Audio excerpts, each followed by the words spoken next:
Hello everybody, my name is Aud. Welcome back to the Aud Narrations channel. Today we're reading a story about a guy whose ex-wife cheated and he's kind of documented the whole process at different stages. I haven't got all the posts, but I have a few of the good ones. And I've tried to put them in order. So, we'll start off. Unfortunately, the original post has been archived and I can't seem to find it. If any of you know how to access an archived Reddit post, please let me know. I'd love to hit the full story. So, we'll start off with the earliest one I can. Update. Divorced but still in turmoil. It's been a while since I've said anything, and I thank everyone for reaching out to me. I've just been in a mood with everything going on and not up for updating. My divorce was finalized last month, so that's one obstacle down. For the most part, it was a good Christmas, with the exception of my ex losing her job, and the AP she moved in with is not making enough to make ends meet, and came to me for help with the kids. I wanted to tell her to kick rocks, since she waited 3 days before Christmas to tell me, and me and my girlfriend went scrambling to find suitable gifts with stores picked clean.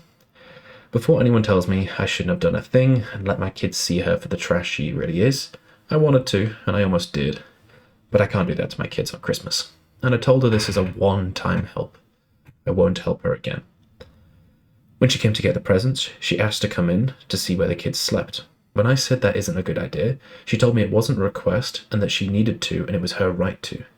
When she tried stepping around me, my girlfriend was in her face telling her she's not stepping a foot in her house, and if she's got some concerns, make some calls, but she, my ex, will never be allowed in her, my girlfriend's house. My ex backed out, and I spent the rest of the night calming down my girlfriend from wanting to tear the face off my ex. The best way I can explain this, my girlfriend has my ex completely locked down. My ex tries, fails miserably, and screams to whoever will listen that it's unfair she's cut out when the kids are with me. Our life is none of her business and doesn't involve her, and my girlfriend has made it loud and clear. My ex has no place in our lives. Maybe I'm an asshole for this, but I let my girlfriend take the reins in this situation. She's immune to my ex and better at calling out the bullshit than I am. When my ex will challenge me and try to manipulate me to bend, my girlfriend is an immovable rock. My ex hasn't tried playing any games since then, and I got my kids in therapy. Things have escalated with them. We put a camera in the living room, which has been watching a lot of my daughter's lies. A lot of her punching my son and screaming that he hit her when he didn't. We've confronted her on it, and she's starting to learn that lies aren't working here. My son is frustrated at how long court is taking, and having issues not being able to live with me full-time yet. He's very bonded to my girlfriend, so I have no worries there. They don't clash or butt heads, which is a relief. But he's acting out at his mother's. He's screaming, punching walls, and arguing. I know he wants to be out of there, and I'm doing what I can to make it happen. I know it will happen. All that aside, I have a new problem with my girlfriend's ex-boyfriend suddenly stalking her, which hilariously was brought to my attention by a different ex-boyfriend of hers, my bandmate, who was the one who introduced me to her. This guy went crazy the other night at being told by the other ex that she's happy, she's moved on, and he needs to let go and find someone new. His response to that was to crash his car into a guardrail, trying to kill himself. So much crazy in my life. I don't know if I should laugh, cry, or sell tickets. So that's what's new with me. So that's the end of that post. Sounds like you found a good woman. I'm happy for you. Well done. We'll continue by reading the next post, which is titled, Looks Like Karma Hit My Ex. Update. It's just an update, but I have to shake my head at this. Saturday night, I received an angry text from my ex saying she hopes I'm fucking happy that I've won. I know I shouldn't have engaged the conversation, but I asked what her problem was. And she answered with a response that made no sense, and then proceeded to tell me to go ahead and gloat. Gloat times 10, because something happened to her, and then she proceeded to accuse me of being in on it. I asked her what I'm supposedly in on, and instead of a direct answer, she went off at me about how all men are pigs and can't be trusted. From this, I gathered two things. Number one, she's drunk off her ass again, and number two, the asshole she left me for cheated on her. I didn't say anything. When she's like that, any response is a fight, and I chose not to get into it. I just read the texts and thought that she got exactly what was coming to her. She left me for my friend, who was married and had cheated on his wife 3 times, with her being number 3. When I brought this up as she was leaving me, she told me, I know what I'm getting into. I guess she thought that she was the end to all his wayward ways. When she ran out of insults to fling at me, she shifted her attack to my girlfriend, telling me she's ugly as fuck, and I could have had any girl, but I chose someone ugly to replace her with. My girlfriend is stunning both inside and out, and my ex is also extremely jealous of my new girlfriend. And as I've mentioned in older posts, my ex has taken to stalking my girlfriend and trying to change her appearance to look like her, my girlfriend. The attack continued with my ex telling me that I don't love my new girlfriend and it's impossible for me to fall in love with the first woman I fucked after losing her. My ex and I had been apart for a year when I'd met my now girlfriend. It took some time for me to feel comfortable trusting someone again, and that trust was earned and not given easily. She then followed up by claiming that I only love her because I lost my apartment and I'm kissing my girlfriend's ass for a place to live. As she so interestingly put it, it's only love when you're homeless. That's funny. I had my own apartment across the street from my ex-wife because she decided to stay in the complex to flaunt the fact that she left me for my friend in my face every waking minute. When my lease was up, I decided to move in with my girlfriend and relocate my job there. I know she was trying to provoke a fight. I just wasn't giving it to her. When I thought my ex's attacks couldn't get any more stupid and childish, she proceeded to tell me that she's sorry she wasn't enough for me. I wanted to so badly call her at that moment and scream, it was me that wasn't good enough for her.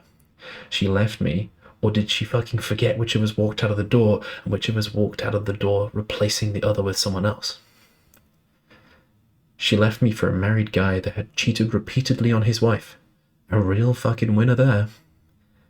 She then went on to attack my girlfriend again, saying that we both know that she, my ex, was who I wanted to be with, and that my girlfriend couldn't compete or hold a candle to her. At that point, I had enough and asked her to contact me when she's better and sober and turn my phone off. Hours later, when my girlfriend came home, she asked me what was wrong. I warned her that she was going to get mad. I handed her my phone and told her to read it for herself. She read it and just laughed her ass off and handed me back my phone and said, "Looks like he cheated." I said it seemed that way and proceeded to try and reassure her, thinking the ugly comments might make her question me. They didn't even faze her. She told me that her ex-narcissist ways really come out full-blown when she's drunk, and bet that my ex was upset she couldn't come to me for a revenge fuck to get back at him. I have yet to hear anything else from my ex. My guess is, as usual, the next day she looked back at those texts, saw what she did, and felt stupid.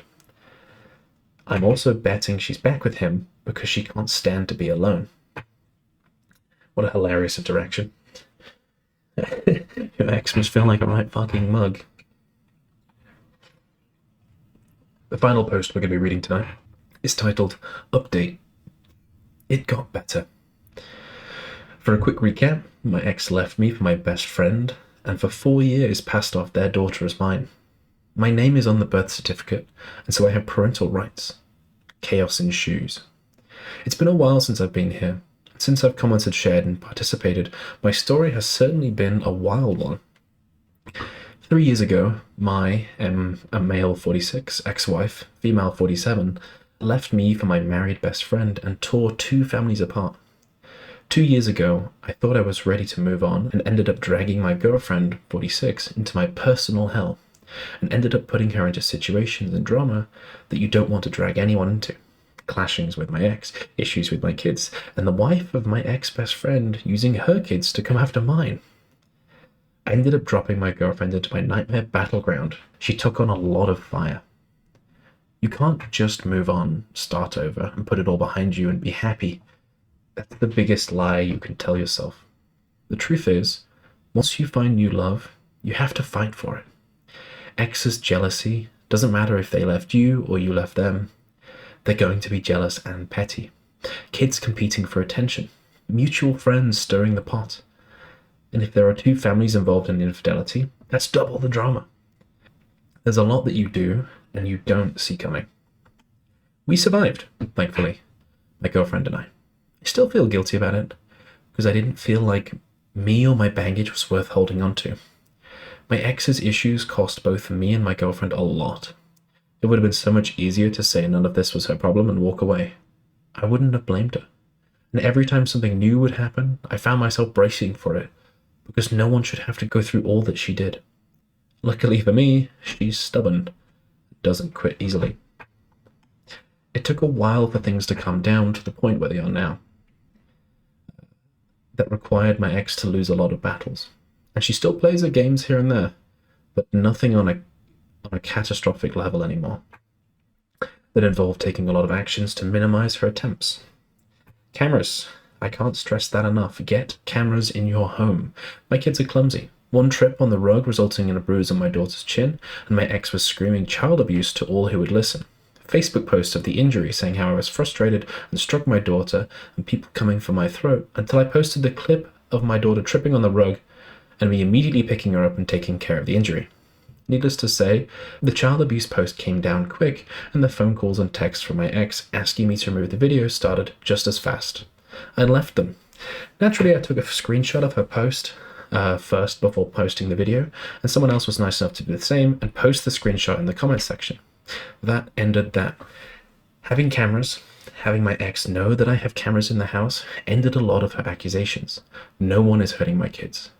It also gave me a lot of peace of mind with my girlfriend, especially with the, I saw her bring some guy to your house while you were at work Friday night. That's weird.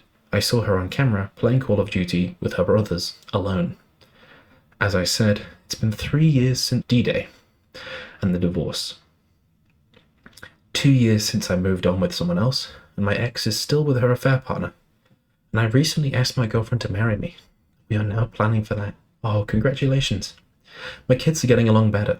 My daughter stopped her lying. Cameras are great for that too. And there are still some issues, but nothing as bad as before. I look forward to getting remarried. I believe that I now am with the right one. OP, I'm really, really happy for you. Congratulations. You've turned a losing hand into winning the game. So, well done. Well done. And I think your advice about cameras, especially in that sort of situation with kids, is invaluable advice. Good work. Righty. So, curious situation. What do you think OP should have done? Anything different? To me, it sounds like you did a pretty perfect job. Shout out to the girlfriend for being an absolute trooper. And yeah, what would you have done in OP's shoes? Let me know in the comments. Alrighty, thank you very much for listening, and I'll see you in the next one. Bye-bye.